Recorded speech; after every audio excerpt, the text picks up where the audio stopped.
One of the cool things that I get to do every weekend here at Trinity is before the sermon, we have what's called a Worldview segment.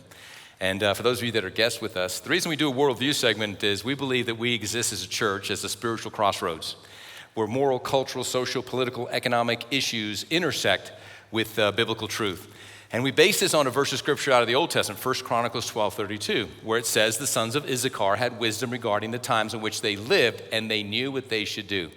So we believe two things about Christians today. We need to be able to discern the times in which we're living, because number one, we need to be informed so we can know how to pray.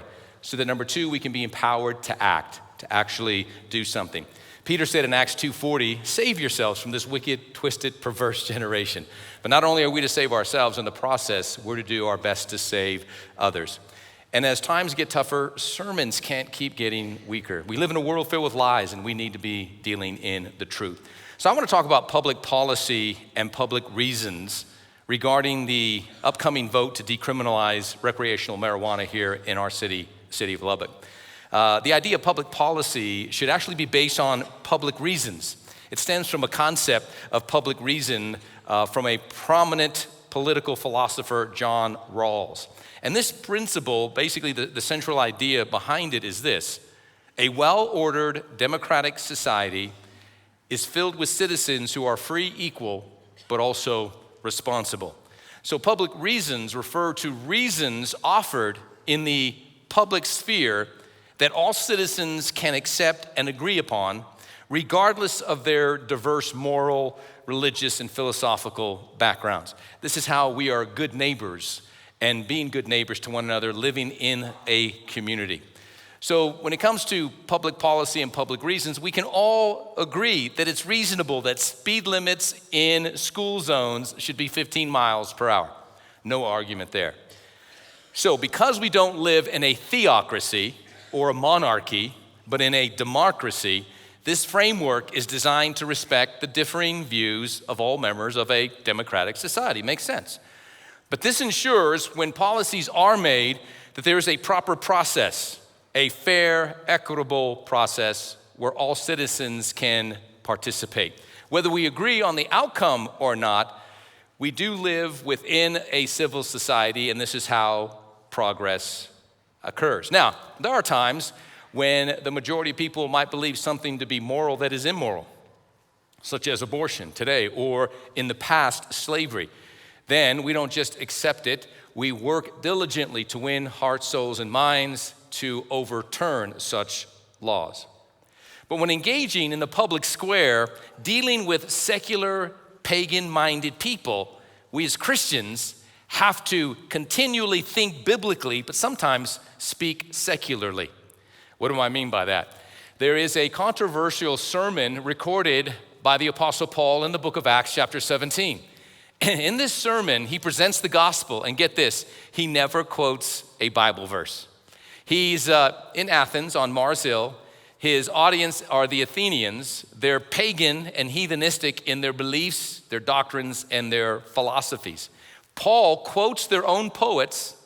Paul references cultural touch points that they could relate to. And in quoting one of the poets, he said, even one of your poets said, in him we live and move and have our being.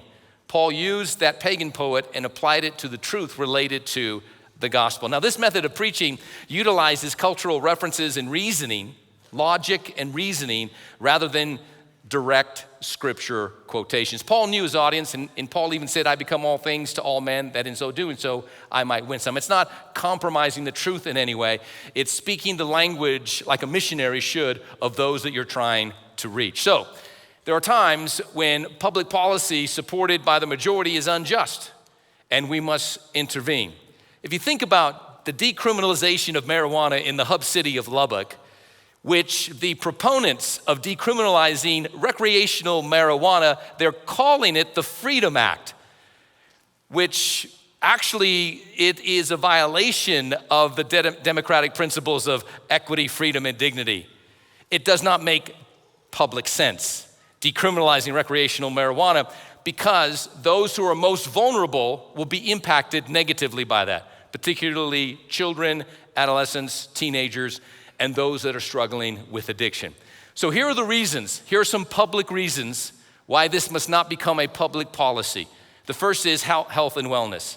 It makes no sense. You see, the studies and the research out there indicates that marijuana consumption, particularly among adolescents whose brains are in development stages, will have a negative impact. That's pure science.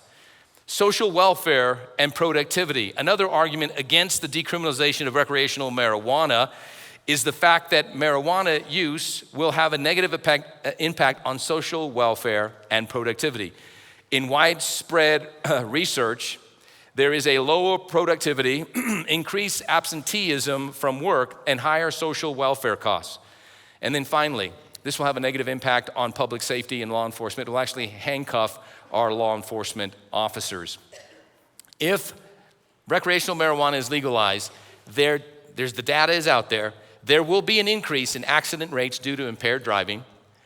What will also happen is there will be an increase in crime. Some say, well, if you legalize alcohol, then if it's legal, it's not illegal, crime will drop. Did you know that 87% of all violent crimes are committed while under the influence of alcohol? So we don't want to add insult to injury by decriminalizing recreational marijuana. So Thomas Aquinas, great theologian, philosopher, he asserted that while God guides brute beasts to their ends through instinct, humans who are uniquely created in the image and likeness of God, God uses compelling reason or logic or common sense to guide humans to their proper ends. So may we use our pot-free heads to vote against Prop A in the coming weeks, because it's in the best interest of our community. Now I want to encourage you,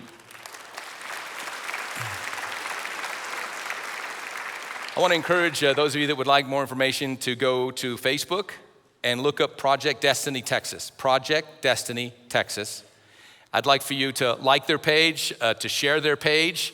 If you are an advocate for keeping Lubbock drug-free, just to let you know on a personal level, my wife and I personally gave of our own personal money to Project Destiny to help fund the campaign to raise awareness of what's happening in our community. That might be something you feel led to do also.